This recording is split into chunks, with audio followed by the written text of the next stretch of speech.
Good morning, Lufkin Central and Online Worship Community. Jason Hollinger here, the preaching and community minister. And in our Jesus and Coffee this morning, we're going to be in Jonah chapter 3. Jonah chapter 3 is the moment where we read about Jonah actually finally listening to God's mission for him to go to the city of Nineveh and to speak to a people that God has seen who is evil.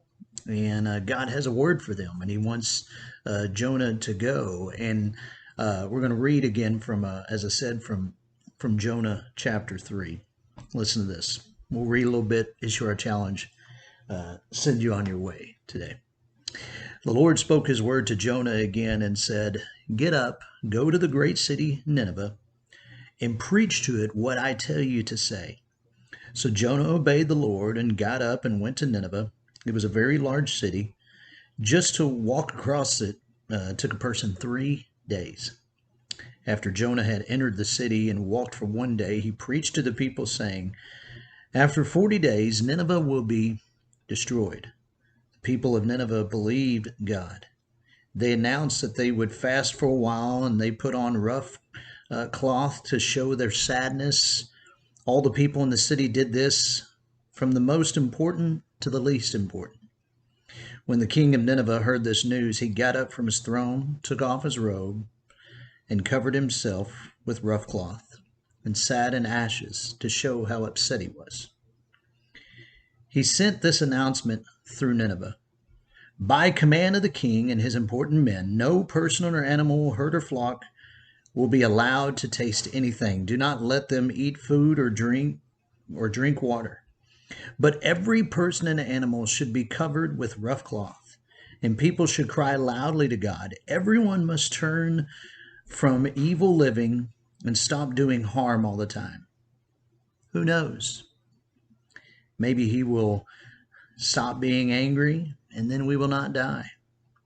When God saw what the people did, they stopped doing evil. He changed His mind and did not do what He had warned. He did not punish them. You know, this story, oftentimes as I teach it, a lot of times I focus on Jonah not listening to the call, and then even Jonah's response, as you read about later in the book, and I invite you to read it, or just either refresh your memory about it. But, you know, we focus on how Jonah ultimately in the end was not okay with God relenting and not punishing these people.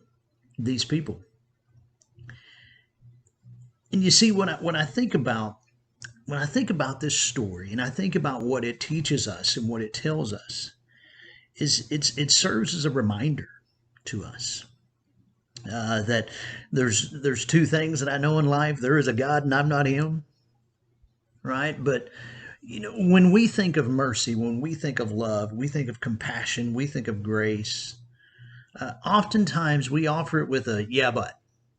Yeah, you know, this time we put a contingency upon it. God sees the people of Nineveh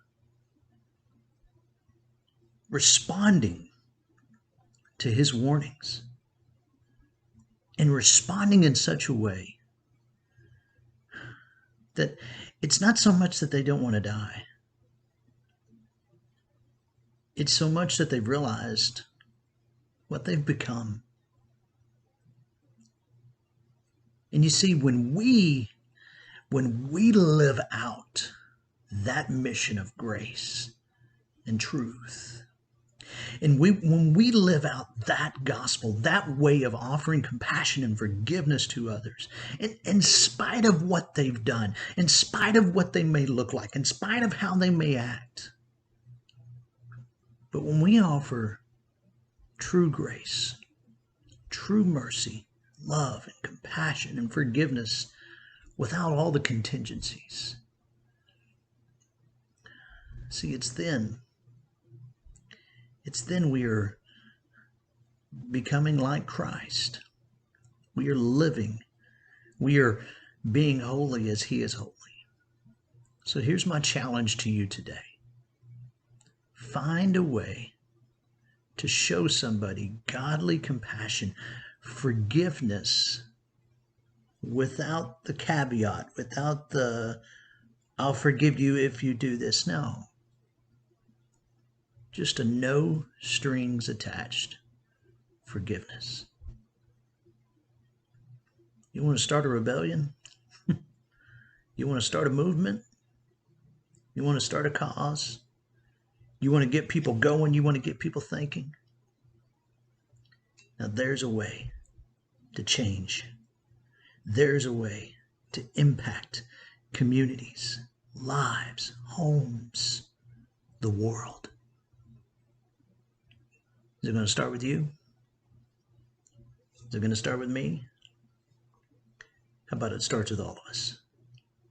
Can't wait to see how it goes. Y'all have a great day. God bless.